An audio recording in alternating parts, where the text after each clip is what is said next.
Good morning students. आज हम बात करेंगे हमारा चैप्टर भारतीय अर्थव्यवस्था के क्षेत्र, उससे रिलेटेड एमसीक्यू की बात करेंगे। हमारा फर्स्ट क्वेश्चन है, भारतीय अर्थव्यवस्था में निम्नलिखित में से कौन सा क्षेत्र पाया जाता है? भारतीय अर्थव्यवस्था के 3 क्षेत्र हैं, प्राथमिक क्षेत्र, द्वितीयक क्षेत्र और तृतीयक क्षेत्र। हमारा आंसर होगा उपरोक्त सभी। सेकंड क्वेश्चन की बात करते हैं, निम्नलिखित में से कौन सा क्षेत्र प्राकृतिक वस्तुओं के उत्पादन से संबंधित है? देखिएगा, इन 3 क्षेत्रों की जिनकी हम बात करने वाले हैं, इन 3 क्षेत्रों से हमारे देश की अर्थव्यवस्था चलती है और यहाँ पर पूछा गया है, इन तीनों ही क्षेत्रों के बारे में क्वेश्चन हमें मिलेंगे। पहला पूछा गया, प्राकृतिक वस्तुओं के उत्पादन से कौन सा क्षेत्र संबंधित है? जब नेचुरल वे से किसी चीज़ का उत्पादन किया जाता है, जैसे हम फसल उगाते हैं, जंगल उगे हुए हैं या फिर खान है, हम खान को खोद के खनिज निकालने की कोशिश करते हैं, तो ये सारी ही प्राकृतिक क्रियाएं हैं जो प्रकृति के साथ संबंधित हैं, प्रकृति के साथ जुड़ी हुई हैं। और ऐसा ही सारी ये जितने भी काम होंगे, ये हमारा फर्स्ट स्टेप होगा, इसलिए इसको प्राथमिक यानी कि पहली प्राथमिक क्षेत्र कहा जाता है। तो क्वेश्चन था कि प्राकृतिक वस्तुओं के उत्पादन से संबंधित हमारा पहला ही क्षेत्र है जो प्राकृतिक वस्तुओं से संबंधित है। नेक्स्ट क्वेश्चन है कि कौन सा क्षेत्र वस्तुओं की विनिर्माण से संबंधित है? विनिर्माण यानी कि मैन्युफैक्चरिंग। अब क्या है कि जैसे हमने प्राकृतिक रूप से किसी वस्तु का उत्पादन किया, फिर उसको दूसरी फॉर्म में चेंज कर दिया।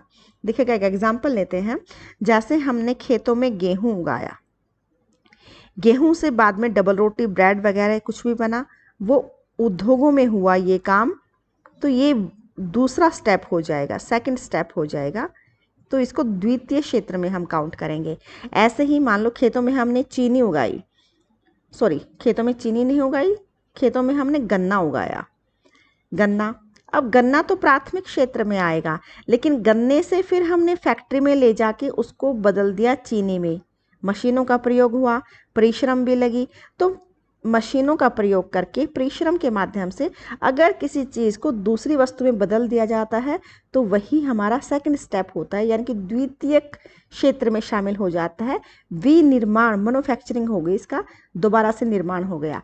ऐसे ही जैसे खेतों में होता है कपास, लेकिन कपास से फिर सूती कपड़ा बन जाएगा, तो सूती कपड़ा बना उद्योगों में, तो सूती कपड़ा अगर बात करेंगे तो द्वितीय क्षेत्र में आएगा, लेकिन कपास का उत्पादन प्रथम क्षेत्र में आएगा, प्राथमिक क्षेत्र में आएगा। तो यहाँ पर हमारा क्वेश्चन है, आते हैं, कौन सा क्षेत्र वस्तुओं के विनिर्माण से संबंधित है? विनिर्माण यानी कि प्राथमिक क्षेत्र नहीं, ये तो प्राकृतिक वस्तुओं का उत्पादन है। द्वितीय क्षेत्र में आएगा जब हम किसी चीज़ की मैन्युफैक्चरिंग करेंगे, विनिर्माण करेंगे, तो हमारा ये आंसर होगा ऑप्शन बी। नेक्स्ट क्वेश्चन, कौन सा क्षेत्र सेवाएं प्रदान करता है? देखिएगा, अभी हमने 2 क्षेत्रों की तो बात कर ली। प्राकृतिक रूप से किसी चीज़ का उत्पादन करते हैं, चाहे हम फसल उगाए, खनिज निकाले, पशुपालन करें, मछली पालन करें, ये सारे प्राथमिक क्षेत्र में आएंगे। उद्योगों में किसी चीज़ का निर्माण होगा, कच्चे माल से जब कोई नई चीज़ तैयार की जाएगी, वो हमारा द्वितीय क्षेत्र में आएगा। और सेवाएं देने का जो काम करेंगे, जैसे बैंक में कर्मचारी होते हैं, क्योंकि इन दोनों में प्राथमिक और द्वितीय के बीच में कड़ी का भी काम करते हैं। या फिर सोच लीजिए कि खेतों में जो पैदावार हुई उसको फैक्ट्रियों तक ले जाना है, या फैक्ट्रियों से माल उठा के बाजार तक ले जाना है, तो परिवहन के साधन वो भी हमारे तृतीय क्षेत्र में आएंगे, क्योंकि वो सेवाएं दे रहे हैं। बैंक हमारा तृतीय क्षेत्र में आएगा। कर्मचारी जो काम कर रहे हैं, दुकानदार हैं जो सेवाएं देने का काम कर रहे हैं, वो हमारे तृतीय क्षेत्र में आएंगे। तो यहाँ पर क्वेश्चन था, कौन सा क्षेत्र सेवाएं प्रदान करता है? तो तृतीय क्षेत्र जो है ये हमारा सेवाएं प्रदान करता है। नेक्स्ट क्वेश्चन है कि कपास द्वारा कपड़े का उत्पादन करना किस क्षेत्र के अंतर्गत आता है? अभी हमने बात की थी कपास उगाना प्राथमिक क्षेत्र, लेकिन कपड़े का उत्पादन करना है तो ये हमारा द्वितीय क्षेत्र के अंदर आएगा। बीमा, बैंकिंग और संचार सेवाओं को प्रदान करना, सेवाएं प्रदान करना साफ जाहिर है तृतीय क्षेत्र के अंदर आएगा। नेक्स्ट, अल्प बेरोजगारी तब होती है। अब अल्प बेरोजगारी यानी कि अल्प यानी कि कम समय के लिए बेरोजगार रहना, ये होता है देखिएगा, अच्छे से समझ जाएंगे। हम खेती का काम लेते हैं। अब खेतों में काम कितना होता है, कुछ समय के बाद वो बेरोजगार हो जाते हैं। या फिर ये देख लीजिए कि खेत में अगर 3 लोगों का काम है, 4 लोगों का काम है, लेकिन पूरी फैमिली उसमें जा रही है, तो भी वो अल्प बेरोजगारी ही कही जाएगी। तो यहाँ पर पूछा गया है अल्प बेरोजगारी तब होती है जब लोग काम करना नहीं चाहते, ये तो नहीं होगा। सुस्त ढंग से काम कर रहे हैं, ये भी नहीं होगा। अपनी क्षमता से कम काम कर रहे हैं, ये हमारा आंसर होगा। इसको कहा जाएगा अल्प बेरोजगारी, या फिर हम इसको कह सकते हैं छिपी बेरोजगारी। भी छिपी हुई है बेरोजगारी, दिखाई नहीं दे रही कि एक फैमिली से 3 लोग जब खेत में काम करेंगे तो भी उतनी ही पैदावार होगी, और पूरी फैमिली 8 मेंबर भी काम करेंगे तो भी उतनी पैदावार हो रही है। लेकिन लग रहा है कि जैसे पूरी फैमिली ही काम कर रही है, तो इसका मतलब ये बेरोजगार तो है, लेकिन वो छिपी हुई बेरोजगारी कहलाएगी। या फिर इसके लिए एक शब्द और यूज होता है, प्रच्छन्न बेरोजगारी। तो ये कृषि क्षेत्र की ही बेरोजगारी है, चाहे हम इसको अल्प बेरोजगार कहें, या फिर छिपी बेरोजगारी कहें, या फिर प्रच्छन्न बेरोजगारी कहें, बात एक ही है। नेक्स्ट क्वेश्चन पर आते हैं। प्राथमिक क्षेत्र के उत्पादन का क्या उदाहरण है? प्राथमिक क्षेत्र, कृषि करना प्राथमिक क्षेत्र में शामिल है। वानिकी, वन, ये भी प्राथमिक क्षेत्र है। मछली पालन, ये भी प्राथमिक क्षेत्र में आता है। हमारा आंसर होगा उपरोक्त सभी। नेक्स्ट क्वेश्चन की बात करें कि कौन सी सेवा प्राथमिक क्षेत्र का अंग है? प्राथमिक बैंक, ये तो हमारे तृतीय क्षेत्र में आते हैं। परिवहन सेवाएं, ये भी हमारे तृतीय क्षेत्र में आती हैं। भंडारण सेवाएं, इसको हम प्राथमिक क्षेत्र में शामिल करेंगे, क्योंकि जब अनाज पैदा हो जाता है उसके बाद उसको स्टोर किया जाता है, भंडारण किया जाता है, तो भंडारण सेवाएं प्राथमिक क्षेत्र का ही एक अंग है। नेक्स्ट क्वेश्चन, 1973 में सबसे बड़ा उत्पादक क्षेत्र कौन सा था? 3 क्षेत्रों की जो हमने बात की, प्राथमिक क्षेत्र, द्वितीय क्षेत्र और तृतीय क्षेत्र, इनमें से सबसे ज़्यादा उत्पादन कहाँ से होता था? 1973 की बात करें तो प्राथमिक क्षेत्र से सबसे ज़्यादा उत्पादन होता था। अगर हम वर्तमान की बात करें तो तृतीय क्षेत्र से सबसे ज़्यादा इनकम होती है, तो अब योगदान तृतीय क्षेत्र का ज़्यादा है। और पहले 1973 की बात करें तो उस समय पर प्राथमिक क्षेत्र का उत्पादन में सबसे ज़्यादा योगदान था। नेक्स्ट क्वेश्चन पर आते हैं। निम्नलिखित में से कौन सी उत्पादन की अंतिम क्रिया है? अब देखते हैं ऑप्शन क्या है। पौधा, गेहूं का दाना, आटा और रोटी। अब देखिए इसको सीक्वेंस में लगाते हैं कि पहले पौधा उगाया जाएगा, ये हमारा फर्स्ट स्टेप होगा। फिर गेहूं के दाने निकलेंगे, गेहूं के दानों को पीसकर आटा बनाया जाएगा, और फिर इस आटे से रोटी बनाई जाएगी। तो यहाँ पर पूछा गया है उत्पादन का अंतिम क्रिया, यानी कि लास्ट में क्या होगा? तो लास्ट में क्या होगा? रोटी बनाई जाएगी, यही हमारा आंसर होगा। नेक्स्ट क्वेश्चन है कि ग्रामीण रोजगार गारंटी अधिनियम कब पारित किया गया था? इसके बारे में आप सब लोग जानते हैं, ग्रामीण परिवेश से जो बच्चे हैं उनको पता है कि नरेगा, मनरेगा, ये स्कीम आपने सबने सुनी होगी। बात करते हैं इसकी। नरेगा की अगर हम बात करें, national rural employment guarantee act, short form में इसको नरेगा कहते हैं। यह है रोजगार, ग्रामीण रोजगार गारंटी अधिनियम बनाया गया था कि गांव के लोगों को श्रम का काम दिया जाएगा, और लगभग 100 दिन फिक्स किए गए कि 100 दिन का उनको रोजगार दिया जाएगा ताकि वे बेरोजगार ना रहें। और ये एक्ट पारित हुआ था, पास हुआ था 2005 में। 2005 में इस अधिनियम को पास किया गया था। हालांकि ये लागू हुआ था 2 फरवरी 2006 को, लेकिन बाद में इसी योजना का नाम बदल के मनरेगा कर दिया गया। बस आगे एम लगा लीजिए, एम से यहाँ पर महात्मा गांधी के साथ इस नाम को जोड़ दिया गया। तो नरेगा जो स्कीम थी बाद में इसको मनरेगा बना दिया गया, और इसमें भी वही चीज़ है सेम कि 100 दिन का रोजगार देना ग्रामीण क्षेत्रों में। और मनरेगा जो है वो महात्मा गांधी और महात्मा गांधी के जन्मदिन पर इसको चेंज किया गया था, नाम को चेंज किया गया 2 अक्टूबर 2009 में इस नाम को चेंज किया गया था, यानी कि अब जो स्कीम है वो मनरेगा के नाम से है। नेक्स्ट क्वेश्चन की बात करें कि किसी देश की राष्ट्रीय आय में निम्न में से किसका योगदान होता है। अब हमारे देश की राष्ट्रीय आय वो कहाँ से आती है? कृषि कार्यों से आती है, उद्योग और यातायात से देश की आमदनी होती है, विनिर्माण उद्योगों से है। इसका मतलब इन तीनों ही से ही राष्ट्रीय आय में योगदान आता है। हमारा आंसर होगा उपरोक्त सभी। नेक्स्ट क्वेश्चन, निम्नलिखित में से कौन सा सार्वजनिक क्षेत्र का उदाहरण नहीं है?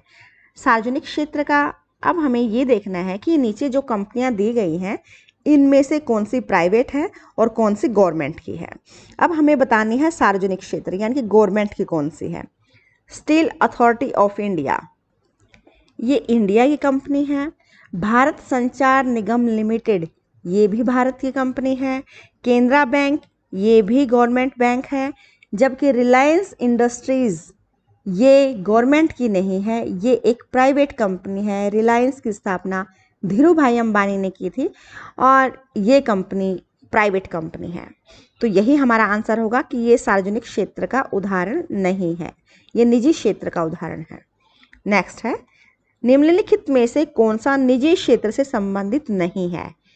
निजी क्षेत्र से संबंधित नहीं है, इसका मतलब 3 तो निजी क्षेत्र के होंगे, लेकिन एक जो है वो सरकारी क्षेत्र का होगा, सार्वजनिक क्षेत्र का होगा। देखते हैं, मारुति उद्योग गुड़गांव में कंपनी है, ये एक प्राइवेट कंपनी है। हिंदुस्तान लीवर, ये कंपनी फूड और क्लीनिंग प्रोडक्ट बनाती है, ये भी सरकारी नहीं है। इंडियन ऑयल कॉरपोरेशन, ये भी, हाँ ये जो है ये गवर्नमेंट कंपनी है। इंडियन ऑयल ये इंडियन गवर्नमेंट की कंपनी है। तो ये जो है ये निजी क्षेत्र का उदाहरण नहीं है। जबकि अगर नेक्स्ट ऑप्शन को देखें, रिलायंस इंडस्ट्रीज, अभी ऊपर हमने बात की थी कि ये प्राइवेट कंपनी है, तो ये तीनों तो प्राइवेट हैं, हिंदुस्तान लीवर, रिलायंस इंडस्ट्री और मारुति। जबकि इंडियन ऑयल कॉरपोरेशन ये सार्वजनिक क्षेत्र का है। तो क्वेश्चन में पूछा गया निजी क्षेत्र से संबंधित नहीं है, हमारा आंसर होगा ऑप्शन सी। नेक्स्ट क्वेश्चन, ईंटों से भवनों का निर्माण निम्नलिखित में से किस क्षेत्र की गतिविधि है? अब मिट्टी से ईंट बनाना और ईंट से भवन बनाना, बिल्डिंग बनाना, ये तो द्वितीय क्षेत्र में शामिल हो जाएगा। तो ये हमारा, क्योंकि इसमें परिश्रम का प्रयोग हुआ है, तो द्वितीय क्षेत्र रूप बदल गया है। मिट्टी से ईंट बनाई और ईंट से मकान बनाया, तो द्वितीय क्षेत्र का उदाहरण होगा। नेक्स्ट क्वेश्चन राष्ट्रीय आय से संबंधित है कि राष्ट्रीय आय की संरचना से क्या तात्पर्य है? हमारे पूरे देश की आय, कुल राष्ट्रीय उत्पादन, पूरे देश का केवल उत्पादन ही इसमें शामिल है। कुल राष्ट्रीय आय के स्रोत कौन कौन से हैं ये इसमें शामिल होगा, या फिर राष्ट्रीय आय में विभिन्न क्षेत्रों का क्या योगदान, ये हमारी राष्ट्रीय आय की संरचना में शामिल होगा कि अलग अलग जो 3 क्षेत्र हैं, प्राथमिक क्षेत्र, द्वितीय क्षेत्र और तृतीय क्षेत्र, इनका हमारे देश की आय में क्या योगदान है, ये हमारा राइट आंसर होगा। नेक्स्ट क्वेश्चन है सकल घरेलू उत्पाद, ये फुल फॉर्म में सकल घरेलू उत्पाद यानी कि जीडीपी। कई बार तो यहाँ जीडीपी शॉर्ट फॉर्म में इसकी फुल फॉर्म पूछ ली जाती है कि इसकी फुल फॉर्म क्या है, तो ग्रोस डोमेस्टिक प्रोडक्ट इसकी फुल फॉर्म होगी। ग्रोस डोमेस्टिक प्रोडक्ट, इसी को हम हिंदी में कहते हैं सकल घरेलू उत्पाद। अब बात करें सकल घरेलू उत्पाद क्या है। किसी भी देश में एक वर्ष के अंदर इस देश की सीमा के भीतर जितने भी अंतिम माल और सेवाओं का बाजार मूल्य जो होता है उसको हम सकल घरेलू उत्पाद कहते हैं। तो यहाँ पर पूछा गया है कि किन वस्तुओं और सेवाओं के मूल्यों का योग होता है। तो वस्तुओं और सेवाएं वे जो प्रारंभिक हैं, वास्तविक हैं या अंतिम हैं। तो यहाँ पर हमारा आंसर होगा अंतिम, जो होगा अंतिम माल और सेवाओं का बाजार मूल्य, वो होता है सकल घरेलू उत्पाद। आंसर हो जाएगा हमारा ऑप्शन सी। नेक्स्ट क्वेश्चन की बात करें, निम्नलिखित में कौन सा अन्य 3 से भिन्न है? अब तीनों से अलग, अब ऑप्शन हमारे ये हैं, कृषक जो खेती का काम करता है, माली जो पौधों की रखवाली करता है, मधुमक्खी पालने वाला या फिर पुजारी। अब देखें, कृषक ये फसल उगा रहा है। माली ये पौधे उगा रहा है, पौधों की देखभाल कर रहा है। मधुमक्खी पालन करके वो शहद प्राप्त करेगा, ये भी फसल प्राप्त करेगा। माली पौधे प्राप्त करेगा, पौधों उसको हो सकता है कि वो भी किसी चीज़ का उत्पादन करने के लिए पौधे उसने लगाए हों। तो ये तीनों में तो किसी चीज़ का उत्पादन होगा, लेकिन पुजारी तो सेवा प्रदान कर रहा है, ये तो किसी चीज़ का उत्पादन नहीं कर रहा। तो इन तीनों से अलग हो जाएगा हमारा ये डी ऑप्शन, जिसमें पुजारी तो सिर्फ सेवा दे रहा है, जबकि ये तीनों किसी न किसी चीज़ के उत्पादन से संबंधित है। नेक्स्ट क्वेश्चन है, पिछले 30 वर्षों से किस क्षेत्र ने सबसे अधिक विकास किया है? तो सबसे ज़्यादा विकास पिछले समय में वो तृतीय क्षेत्र ने किया है, क्योंकि प्राथमिक क्षेत्र कृषि कार्य में लगे हुए लोगों में कमी आई है, तो तृतीय क्षेत्र का सबसे ज़्यादा योगदान रहा है। हमारा नेक्स्ट क्वेश्चन है, संगठित क्षेत्र की क्या विशेषता है? अब देखिएगा, संगठित क्षेत्र ऐसा क्षेत्र जो पूरी तरीके से संगठित है, उसके ऊपर कुछ रूल लागू होते हैं और गवर्नमेंट इसके ऊपर कंट्रोल करती है। एक पूरे सिस्टम के साथ इसके जितने भी कर्मचारी हैं उनकी नियुक्ति की जाती है, उनका सिलेक्शन किया जाता है एक प्रॉपर तरीके से, उनको सैलरी दी जाती है वो भी एक प्रॉपर तरीके से, उनको अगर सेवा से मुक्त करना है यानी कि रिटायर करना है तो वो भी एक प्रॉपर तरीके से, उनकी छुट्टियां अगर फिक्स हैं तो वो भी एक प्रॉपर तरीके से। तो ऐसा क्षेत्र कहलाता है संगठित क्षेत्र। जैसे टीचर्स का है, डॉक्टर का है, तो जब उनका सिलेक्शन होता है उनको एक नियुक्ति पत्र दिया जाता है, प्रॉपर वे से उनकी नियुक्ति की जाती है। उसके बाद नियमित रोजगार, उनकी सेवाएं चलती रहती हैं जब तक वो रिटायर नहीं हो जाते। सवेतन अवकाश, कुछ छुट्टियां उनकी फिक्स होती हैं और साथ में उनको वेतन भी दिया जाता है। तो ये तीनों ही संगठित क्षेत्र की विशेषता है। हमारा आंसर रहेगा उपरोक्त सभी। नेक्स्ट क्वेश्चन की बात करें कि भारत में नीति आयोग का अध्यक्ष कौन होता है? नीति आयोग, जिसको पहले योजना आयोग कहा जाता था, जब से नरेंद्र मोदी प्रधानमंत्री बने हैं तब से नीति आयोग बनाया गया, योजना आयोग को बदल करके, और नीति आयोग बनाया गया था 1 जनवरी 2015 को। और इसका अध्यक्ष प्रधानमंत्री होता है, जो देश के लिए नीति बनाने का समझ लीजिए काम करने का अध्यक्ष होता है। तो नीति आयोग का अध्यक्ष होगा प्रधानमंत्री। और व्यक्ति की बात करें कि नीति आयोग का अध्यक्ष वर्तमान में कौन है, तो हम कहेंगे श्री नरेंद्र मोदी, वो नीति आयोग के वर्तमान में अध्यक्ष हैं। नेक्स्ट क्वेश्चन की बात करते हैं कि भारत में सकल घरेलू उत्पाद में सर्वाधिक योगदान किस क्षेत्र का है? तो अब भारत की जीडीपी में सबसे ज़्यादा योगदान वो तृतीय क्षेत्र का है, तो यहाँ से सबसे ज़्यादा आमदनी होती है। नेक्स्ट क्वेश्चन, निम्न में से कौन सी तृतीय क्षेत्र की क्रिया है?